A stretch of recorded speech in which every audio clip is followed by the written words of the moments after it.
ভারত থেকে বড় ও আকস্মিক বন্যার আশঙ্কা থাকলে তা বিশেষভাবে জানানোর চর্চা দুই দেশের যৌথ নদী কমিশনের রয়েছে।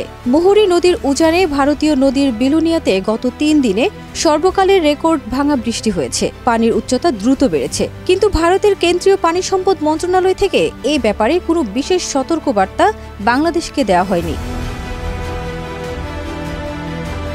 দেশের বন্যা পূর্বাভাস ও সতর্কীকরণ কেন্দ্রের নির্বাহী প্রকৌশলী সরকার উদয় রায়হান এ বিষয়ে বলেন, গোমতী ও মাতামুহুরী নদীর উজানে ভারতীয় অংশে পানি বৃদ্ধির তথ্য আমরা তাদের ওয়েবসাইট থেকে পাই। তাদের পক্ষ থেকেও আনুষ্ঠানিকভাবে দিনে 2 বার তথ্য দেওয়া হয়, কিন্তু এবার বিস্তারিত তথ্য আমাদের জানানো হয়নি। বিস্তারিত তথ্য না পাওয়া গেলে বন্যার বিস্তারিত ও সঠিক পূর্বাভাস দেয়া কঠিন হয়ে যায়।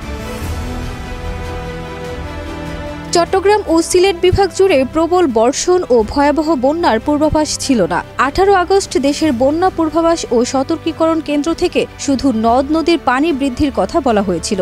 ভারতের বন্যা পূর্বাভাস ও সতর্কীকরণ কেন্দ্র থেকেও এমন তথ্য জানানো হয়নি। ফলে হঠাৎ ভয়াবহ বন্যার মুখে পড়ে বিপর্যস্ত হয়ে পড়েছে বাংলাদেশের পূর্বাঞ্চল। ত্রিপুরায় ভারী বৃষ্টির 5 থেকে 8 ঘণ্টার মধ্যে তা ফেনী, নোয়াখালী ও চট্টগ্রামে চলে আসে। এই ধরনের জরুরি পরিস্থিতিতে ভারতের উচিত ছিল বাংলাদেশকে দ্রুত তথ্য জানানো। এ ব্যাপারে দুই দেশের মধ্যে তথ্য বিনিময়ের বাধ্যবাধকতা সহ চুক্তি হওয়া উচিত।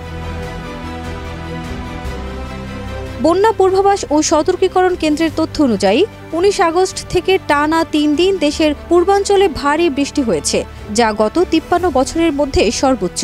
হঠাৎ অতিবৃষ্টি ও উজান থেকে আসা ঢল এবং পানি নেমে যাওয়ার পর সংকুচিত হওয়ার কারণে বন্যা পরিস্থিতি খুব দ্রুত ভয়াবহ রূপ নিয়েছে। ফারজানা নিকিতা, দেশ রূপান্তর।